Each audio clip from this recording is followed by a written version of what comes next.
Emotions are still indeed raw as we grapple with the death of Sylvester. But this brings to the fore the issue of emotional intelligence. How, for instance, can emotional intelligence help in tackling bullying? And let's deepen this discussion now as author, performance strategist, and youth advocate Abiola Salami joins us. I want to say thank you very much. Thank you for having me. Yes. So we're speaking about the ripple effect of bullying, that it doesn't even start with a child. But someone once said that most of our parents suffer from PTSD and they don't even know it. Or some do, but cannot help themselves. Talk to us, what should parents or what should everyone be looking out for so that you do not fall into that vicious cycle of doing what someone else have done to you? Great question.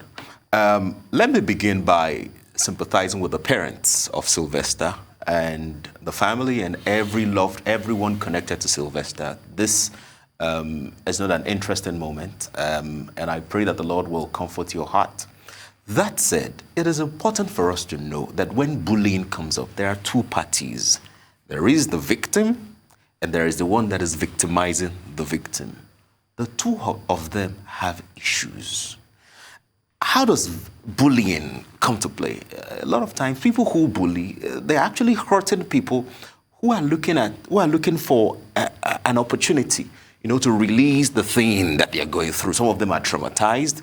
Some of them have been hurt deeply. Some of them, their parents are probably going through a rough patch. And the way they express their anger and the way they express their emotions, which they can't explain, could be through bullying. Is that an excuse? No. And that's why it's important for parents, to pay attention also even to emotional intelligence. You see, while we can talk about the school from now till eternity, it is important for us to also look at parenting. These senior boys that went to the junior class or the junior dormitory to bully Sylvester, it is important to talk about their parenting. What kind of parenting are they having or did they have? How much of emotional intelligence training, learning have they gone through? Is this in the curriculum from the school? That is one. How are the parents also engaging with them? Because you see, every one of us, we're a product of nature and nurture. Nurture, by the way, we were groomed from childhood. You may realize that a child bullying in school could even be the child of a parent who was known to be a serial bully in school, in his or her own secondary school. I mean, the other day, I saw a post by someone who bullied me sorely and who is also campaigning against bullying now. And I can't but remember the experience I shared with this person. I was wondering, okay, so now because your children are being bullied now, then you are campaigning against bullying, but you were receiving some incentive, some joy, some happiness, from bullying other people. So it's important we pay attention to emotional intelligence. It's important that we teach people about kindness, about love. Teach children, but teach adults. See, most of the issues we have in the world, they are adult issues and then reflecting on children. Of course, these adults got the problem as children as well. And so it's important that now where we are, teach children, teach adults about kindness, about love, about respect for people, about empathy, seeking to understand other people before you are understood, and not always trying to wield your power to show your dominance over other people. And this is not just about school system. Bullying happens at the workplace. Bullying happens in marriages. Bullying happens in families.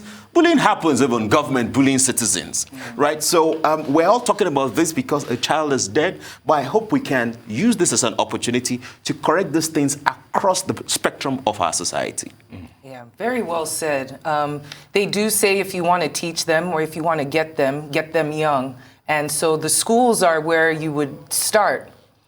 I'm wondering, in terms of moving forward, every human being, every person I've spoken to in the last couple of days has had some form of bullying happen to them in their own past, whether they were in school in Nigeria or elsewhere.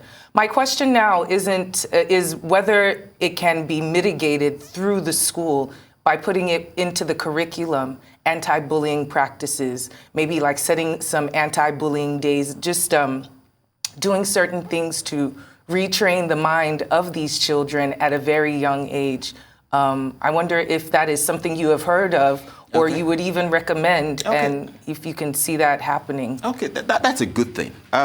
There are two ways to deal with this. There's a preventive measure, which is prevent children from bullying and being bullied.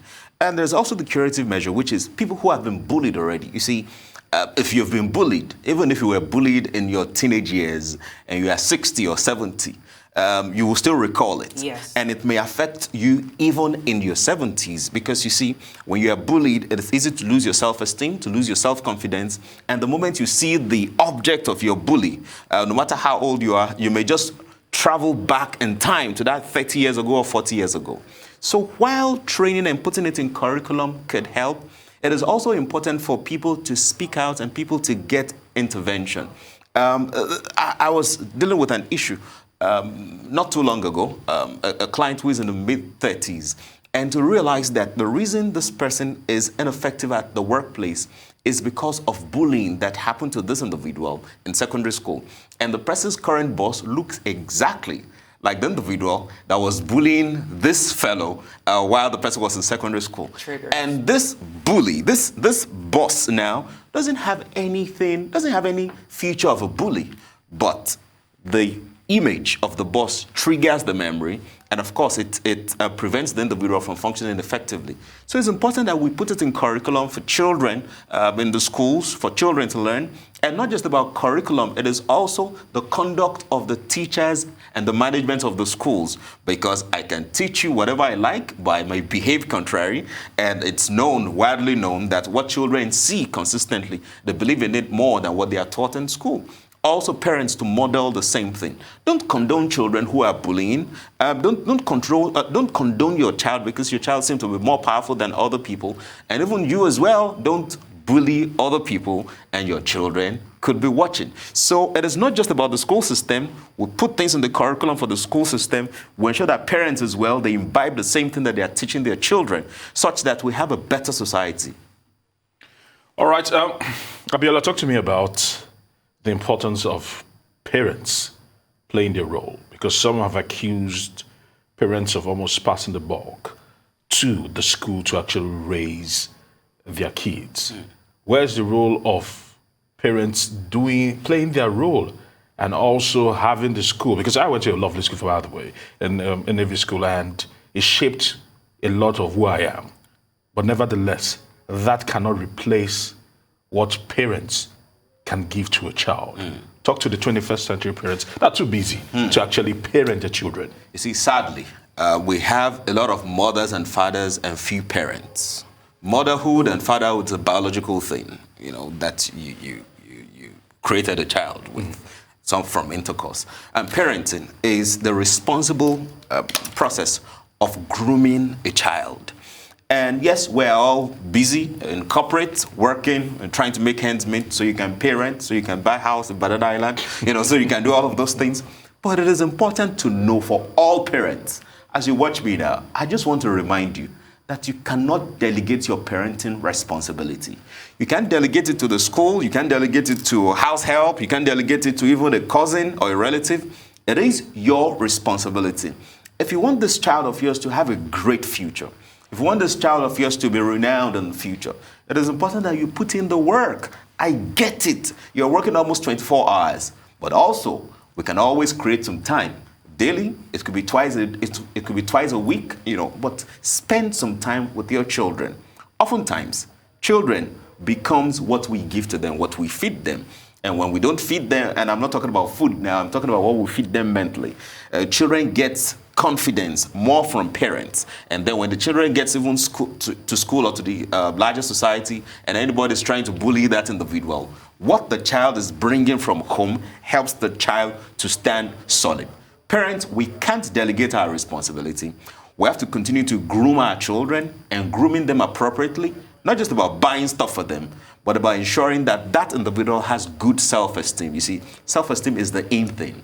Not about deriving their esteem from the cars they drive, from the kind of phones they use, or from the kind of schools that they go to, but deriving their self-esteem from their person. And largely, parents are the models to give that to them. Really quickly, before we go, let's bring it back to this particular situation.